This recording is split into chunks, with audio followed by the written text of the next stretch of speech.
What is up, guys? It's the Sound Alchemist back at it again to bring you some epic 40k content in the form of lore and facts.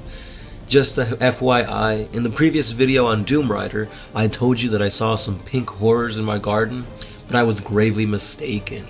In reality, those were nurglings, and they managed to creep up into my house and infest me at night.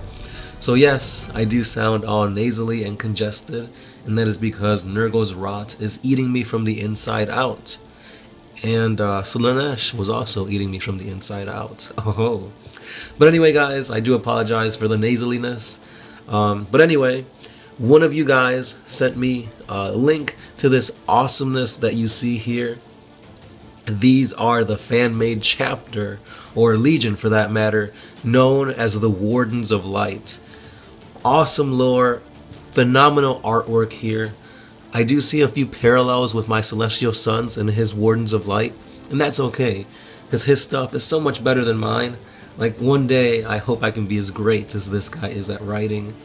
Really, really phenomenal work. I believe his name is Michael Lenoir. Hopefully I didn't butcher that, but all the credit goes to you. I will put links to his Bolter and Chainsword page so you can see everything that's gone in the works for this army, all the artwork, all the there's actually like rules so you guys can even play this army yourselves, and also a few links to the DeviantArt artists. So if you guys want some commission work done, you can contact them and see if they can help you out. Anyway, guys, this is really, really awesome stuff. Honestly, one of my favorite fan chapters that I've seen thus far. So without further ado, here are 40 facts and lore on the Wardens of Light. The End of Light, Part 1. Heavy rain mixed with snow fell in big tears from the skies, as if heaven itself was crying. The big warrior hacked his way through enemy lines, not bothering to look about the Astartes that he found, for he knew that every slice of his sword meant death. He crushed the face of a golden warrior with the pommel of his blade, and let the head of another explode with an aimed shot of his bolt pistol. Hacking, slaying, murdering, he marched forward, the wolves on his side. Where he was, the enemy line faltered. Where he went, the enemy broke. The golden-armored Wardens of Light stood no chance against his wrath, but even then, they fought valiantly, he had to admit. 3 days have they fought against the odds, and here they are still holding their stand. The Wardens were taken by surprise, a complex plan set in motion by Guilliman of the Ultramarines, and Malkador, the Sigilite, the hand of the Emperor himself. The Wardens of Light prepared themselves for a celebration, and not for the death they tasted now. Fools, he thought, they deserved what they earned, making peace with Xenos and going against the will of the Emperor.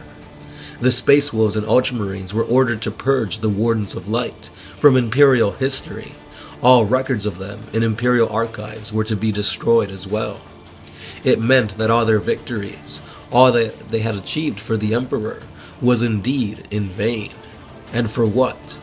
Spreading peace among the stars?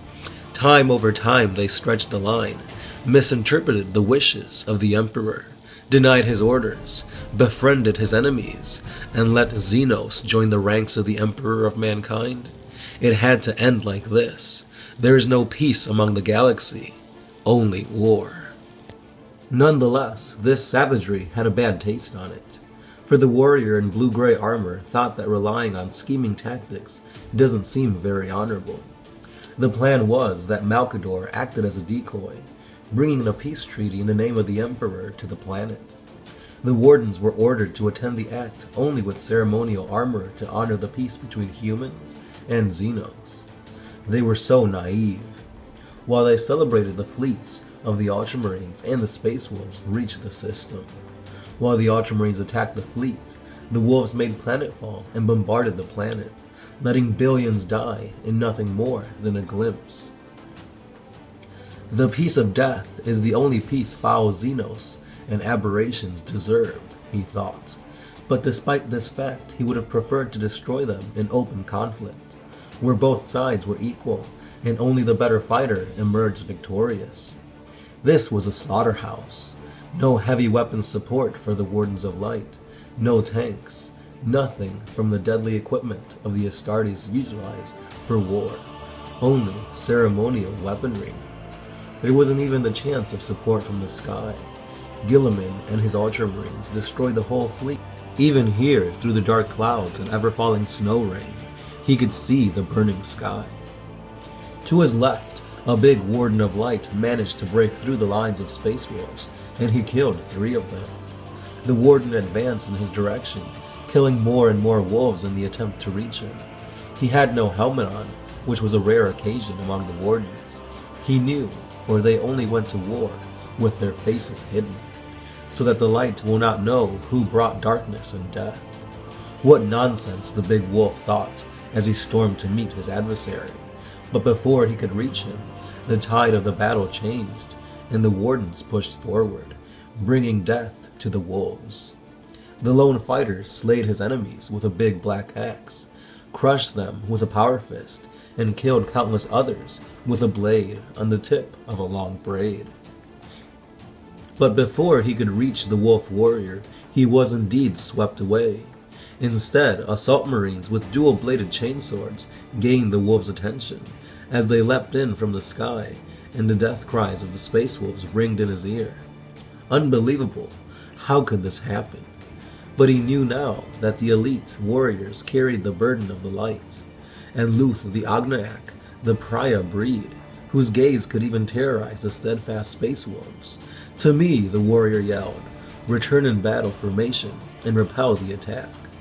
With new faith, the space wolves engaged Luth the Agnaak, and the sheer mass of the advancing space wolves forced Luth backwards.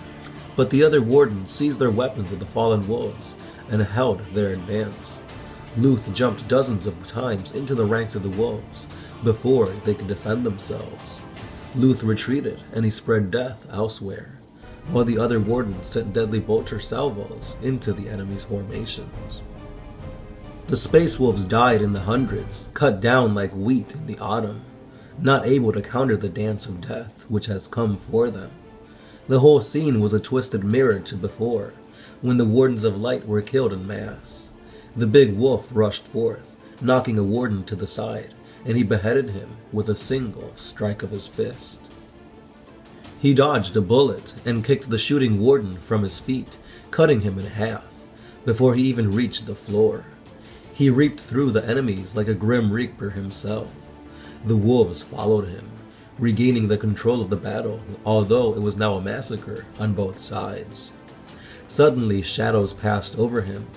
One space wolf was brutally knocked aside, and 2 others were tossed through the air, flying helpless like leaves in a storm, finally crushing hard on the snowy surface. In front of him kneeled the Primarch of the Wardens of Light, Gwalchevald, the peace-loving fool, who was in the warrior's eyes responsible for this whole mess. This pariah was a disgrace to the title of Primarch, and he brought shame to his brothers. Time slowed down. The wolves could see the snowflakes hanging in the sky, their crystalline structure, their beauty. He saw raindrops merging with the snowflakes, the mud mixing with the blood of the dead and wounded. Gwalchevald rised slowly. Even the battle around them seemed to stop, as if wolves and wardens were both awaiting what was to happen next. But the big wolf knew he would crush this miserable weakling and present his head to the Emperor of Mankind. Time once again regained its speed. The battle between the 2 brother legions continued, and the wolf warrior moved forward, ready to crush his enemy. For I am Leman Russ, the Emperor's executioner. And unfortunately, guys, that is where I will cut it off. Such an epic narrative between the freaking Space Wolves going up against the Wardens of Light. Awesome stuff there, great writing. Once again, big props to Michael Lenoir. Awesomeness right here. If you guys want to see what happens in part 2, I've got the links to his DeviantArt as well as the link to his Bolter and Chainsword page for more information of all things Wardens of Light. So support the guy, follow him, take a look at his army, because he does have a actual like a codex, so to speak, so you could actually play this army on the battlefield. Well, at least for another 2 weeks, because 8th edition is coming soon. That's all I got for you guys today, guys. Don't forget to hit up our Facebook, Patreon, Instagram, and Twitter pages for all things Warhammer 40k. Don't forget to pre-order your stuff, because 8th edition stuff is now live and ready for pre-order. So get all your rule books, get that new Dark Vengeance, or whatever it's called, the box set. Awesome stuff there. Play those Primaris Marines. And that's all I've got for you guys today. Once again, I am always here with you guys day after day to bring you epic 40k content. I am the Sound Alchemist, part of One Mind Syndicate, and I'll see you guys tomorrow.